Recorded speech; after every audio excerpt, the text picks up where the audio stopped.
तो आज के वीडियो में हम लोग देखेंगे कि किसी मैट्रिक्स में किसी स्केलर नंबर से किस तरह से मल्टीप्लाई किया जाता है और दो मैट्रिक्स को कैसे मल्टीप्लाई करते हैं और किसी डिटरमिनेंट में कैसे एक स्केलर को मल्टीप्लाई किया जाता है। तो आज हम लोग मल्टीप्लिकेशन ऑपरेशन देखेंगे, लेकिन मल्टीप्लिकेशन ऑपरेशन किन के बीच देखेंगे।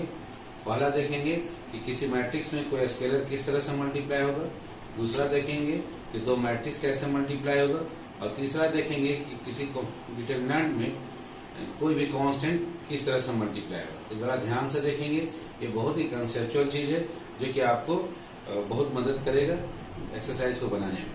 सो पहला टॉपिक है हमारा, हम लोग देखते हैं scalar multiplication of a matrix. एक मैट्रिक्स में हम लोग कैसे एक स्केलर को मल्टीप्लाई करेंगे। स्केलर का मतलब है यहाँ कोई एक कांस्टेंट फिक्स वैल्यू, इसको हमको क्या करना है, मल्टीप्लाई करना है। किसके साथ करना है, एक मैट्रिक्स के। बहुत ही सिंपल है, किसी मैट्रिक्स में यदि आप स्केलर को मल्टीप्लाई करते हो, स्केलर क्या चीज है, यहाँ पर एक कांस्टेंट है। तो इसका नियम है कि वो कांस्टेंट क्या होगा, मैट्रिक्स के हर एलिमेंट में मल्टीप्लाई हो जाएगा। तो नियम है, अ constant is multiplied with each element of a given matrix. दिए गए मैट्रिक्स के हर एक एलिमेंट में आपका जो स्केलर है वो मल्टीप्लाई हो जाएगा। एग्जाम्पल के तौर पर समझिए, 2 एक स्केलर नंबर है, ये फिक्स नंबर है 2, इसको मल्टीप्लाई करना है इस मैट्रिक्स में। तो नियम से क्या होगा, यदि कांस्टेंट को मल्टीप्लाई करना है मैट्रिक्स में, तो ये 2 इसके हर एलिमेंट में मल्टीप्लाई होगा। तो 2 इंटू एक्स यहाँ पर 2x हो जाएगा, 2 इंटू जेड यहाँ पर 2z हो जाएगा, 2 इंटू वाई यहाँ पर 2y हो जाएगा, सो 2 इंटू टी यहाँ पर 2t हो जाएगा।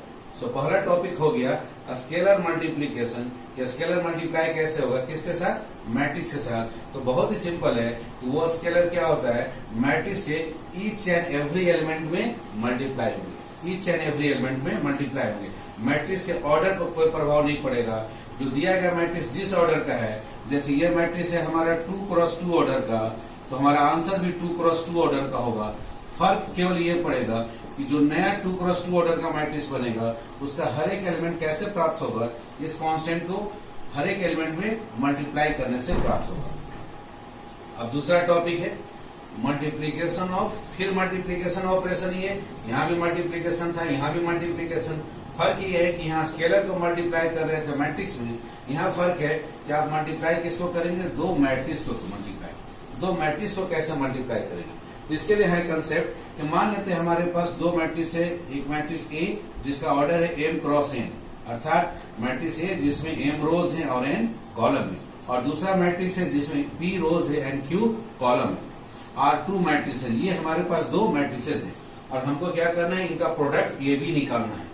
ये प्रोडक्ट तभी निकलेगा जब कुछ शर्तों को पूरा होगा। शर्त नंबर 1 क्या है, कंडीशन नंबर 1 है कि फर्स्ट मैट्रिक्स का नंबर ऑफ कॉलम।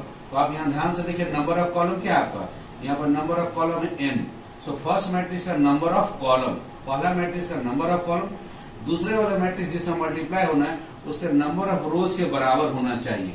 तो उसका नंबर ऑफ रोज क्या है, p, अर्थात n बराबर p होगा, तभी आप प्रोडक्ट ए भी निकाल सकते हैं, अदरवाइज प्रोडक्ट संभव नहीं है।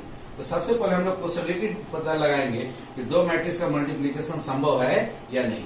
उसका तरीका है कि फर्स्ट मैट्रिक्स का जो नंबर ऑफ कॉलम होगा वो सेकंड वाले मैट्रिक्स के नंबर ऑफ रोज के बराबर होने चाहिए।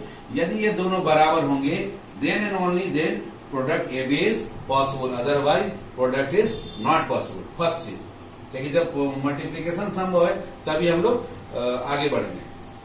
अब यदि फर्स्ट मैट्रिक्स का नंबर ऑफ कॉलम और सेकंड मैट्रिक्स का नंबर ऑफ रोज बराबर हो गया, तो उसके बाद जो रिजल्ट आएगा, जो प्रोडक्ट ए बी होगा, उस मैट्रिक्स का ऑर्डर क्या होगा। तो जो बच जाता है मैट्रिक्स ए में नंबर ऑफ रोज बच गया m और बी में नंबर ऑफ कॉलम बच गया q, तो जो रिजल्ट आएगा उस मैट्रिक्स का ऑर्डर होगा m क्रॉस q।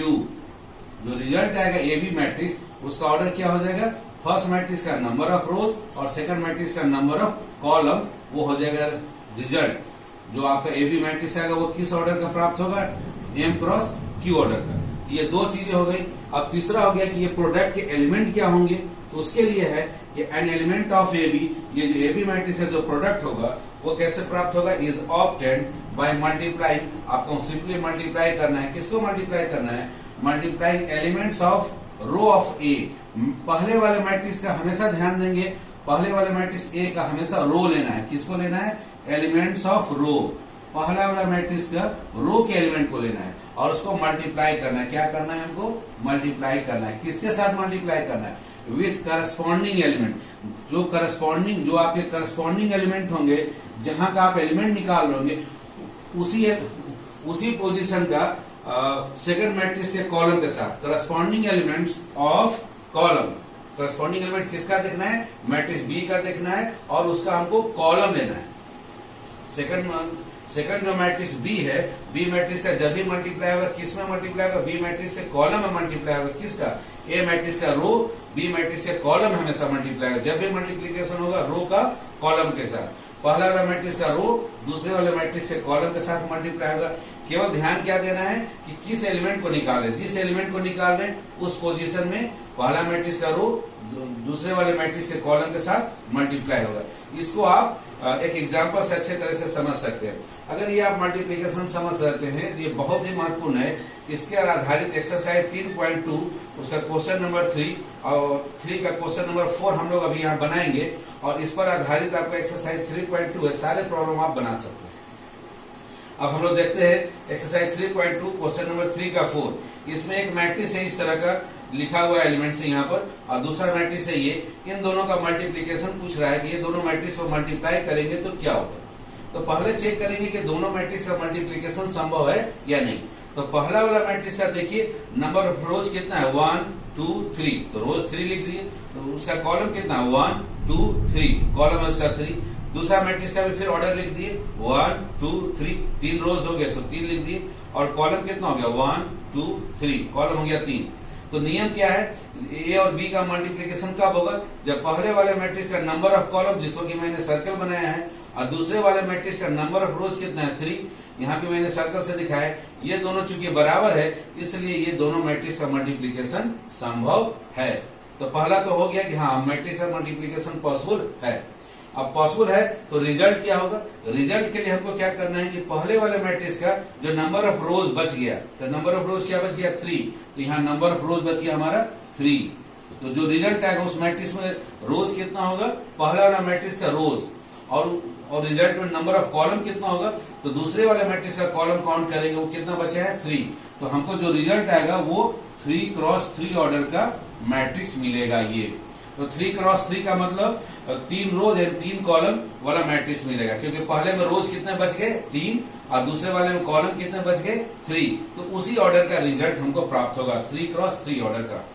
अब 3 क्रॉस 3 ऑर्डर का मतलब हो गया 3 रोज होंगे और 3 कॉलम होंगे। उनके करस्पॉन्डिंग एलिमेंट को कैसे दर्शाते हैं? A11, क्योंकि यहाँ फर्स्ट रो फर्स्ट कॉलम है। इसको कैसे दर्शाएंगे? फर्स्ट रो और ये कॉलम सेकंड है तो A12। इसको इस पोजीशन को कैसे दिखाएंगे? First row third column and so on, और इसी तरह से बाकी एलिमेंट को हम लोग दिखा देंगे।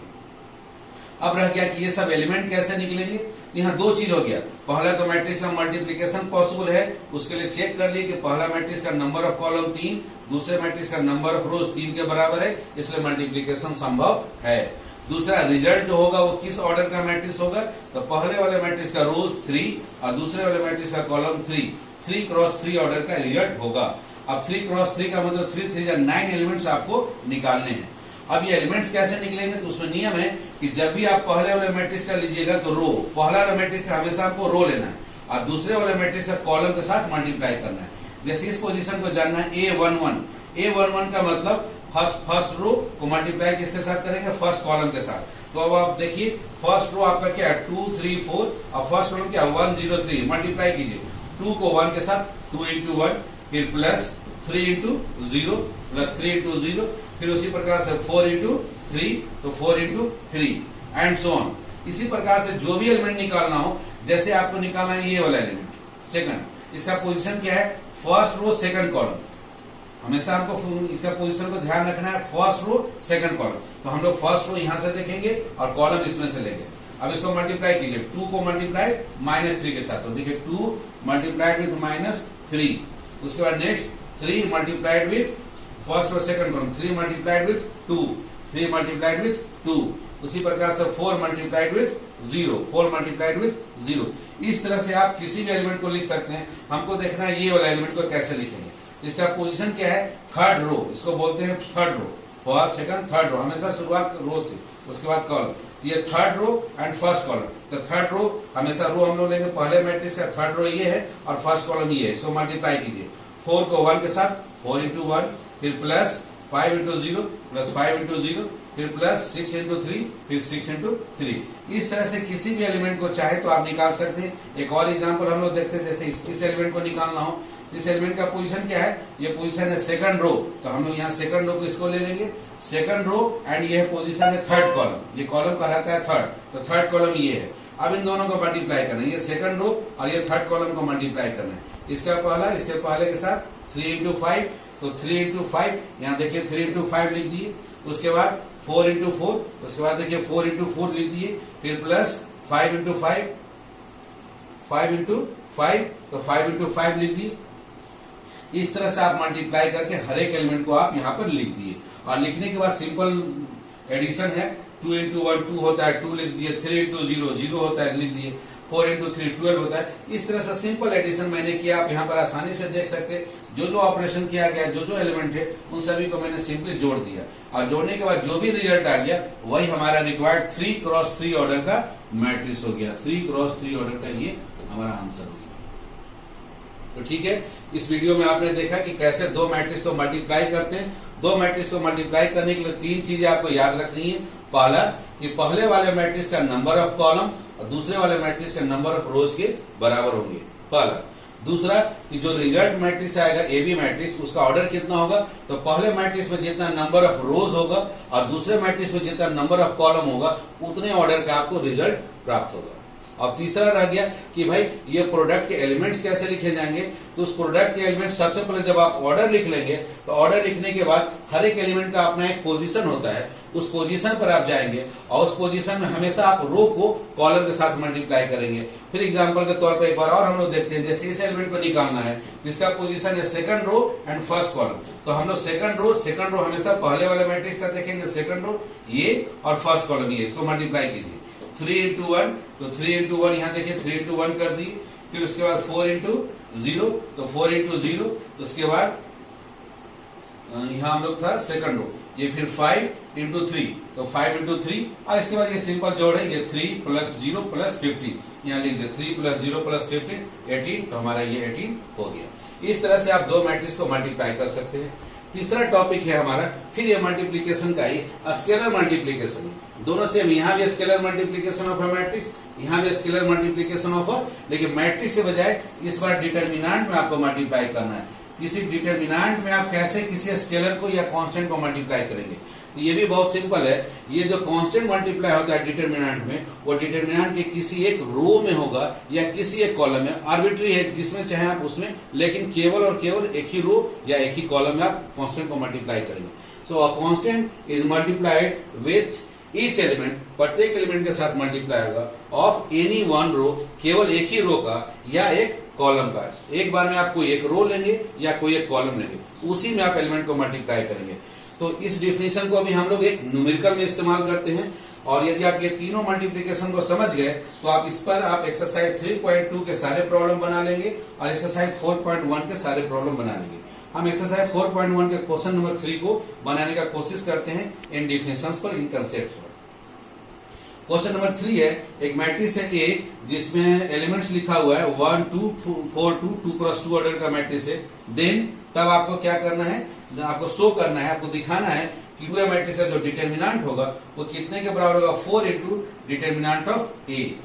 तो हम लोग इसको स्टेप बाय स्टेप बनाते हैं। सबसे पहले इसमें लिखा हुआ 2a, इसका मतलब स्केलर मल्टीप्लीकेशन है, 2 स्केलर मल्टीप्लाई हुआ मैट्रिक्स ए में, तो आप क्या कीजिए 2 मैट्रिक्स ए के हर एक एलिमेंट में आप मल्टीप्लाई करेंगे। मैट्रिक्स ए देखिए आपका, मैट्रिक्स ए आपका यहाँ पर है 1 2 4 2, इसके हर एलिमेंट में 2 2 से मल्टीप्लाई किया, तो मैंने किया 1 इंटू 2, फिर 2 इंटू 2, 4 इंटू 2, 2 इंटू 2, और मल्टीप्लाई करके रिजल्ट को लिख दीजिए आपका 2 4 8 4, ये हो गया आपका 2a मैट्रिक्स। फिर इस 2a मैट्रिक्स का लेफ्ट हैंड साइड में क्या है, 2a मैट्रिक्स का डिटर्मिनेंट लिया गया, तो 2a मैट्रिक्स का डिटर्मिनेंट लेंगे, तो ये डिटर्मिनेंट आप 2 ऑर्डर का जानते हैं, केवल आपको 2 और 4 को मल्टीप्लाई करना है, 2 4 जा 8 माइनस 4 इंटू 8, 4 इंटू 8 32, 8 माइनस 32, आपका आंसर हो गया -24। अब उसी प्रकार से राइट हैंड साइड में आते हैं। आपको राइट हैंड साइड में कितने के बराबर साबित करना है? 4 इंटू डिटर्मिनेंट है, 4 इंटू डिटर्मिनेंट है। यहाँ स्केलर या कांस्टेंट 4 मल्टीप्लाई हो रहा है डिटर्मिनेंट में। डिटर्मिनेंट है उसी मैट्रिक्स को आप जो आपका जो गिवन मैट्रिक्स है उसको डिटर्मिनेंट लिखने के लिए दो स्ट्रेट लाइन के बीच में लिख दी, ये हो गया डिटर्मिनेंट। अब 4 से मल्टीप्लाई करना है। अब आप फ्री हैं, इस 4 को आप फर्स्ट कॉलम में मल्टीप्लाई कर सकते हैं, फर्स्ट रो में मल्टीप्लाई कर सकते हैं, कहीं भी सेकंड रो या सेकंड कॉलम में मल्टीप्लाई कर सकते हैं। एक बार में कोई एक काम करेंगे, इसलिए 4 को हमने मल्टीप्लाई कर दिया फर्स्ट रो में, तो 4 इंटू 1 4, 4 इंटू 2 8 कर दिया। अब ये 2 ऑर्डर का डिटर्मिनेंट जो कि क्रॉस मल्टीप्लाई होगा, 4 2 जा 8 माइनस 8 4 जा 32, तो 8 माइनस 32 माइनस 24। तो आप आसानी से देख सकते हैं कि राइट हैंड साइड में भी आपको 24 आ रहा है और लेफ्ट हैंड साइड में भी माइनस 24 आ रहा है, और दोनों आपके सेम हो गया, इसलिए लेफ्ट हैंड साइड और राइट हैंड साइड आपका दोनों बराबर है।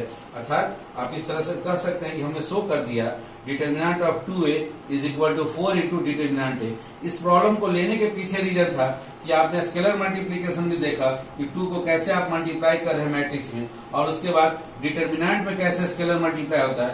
यहाँ आपको फर्स्ट को आपने यूज किया scalar multiplication of a matrix, और फिर आपने यूज किया scalar multiplication of a determinant. इन दोनों का एप्लीकेशन इस प्रॉब्लम में है, और इन तीनों के यूज से आप दो एक्सरसाइज आसानी से एक्सरसाइज 3.2 और एक्सरसाइज 4.1 के सारे प्रॉब्लम्स को बना सकते हैं। तो ये तीनों मल्टीप्लीकेशन के डिफरेंट एप्लीकेशंस हैं कि आप मैट्रिक्स में किस तरह से स्केलर मल्टीप्लाई करते हैं, दो मैट्रिक्स को किस तरह से मल्टीप्लाई करते हैं, और डिटर्मिनेंट में कोई स्केलर किस तरह से मल्टीप्लाई होता है।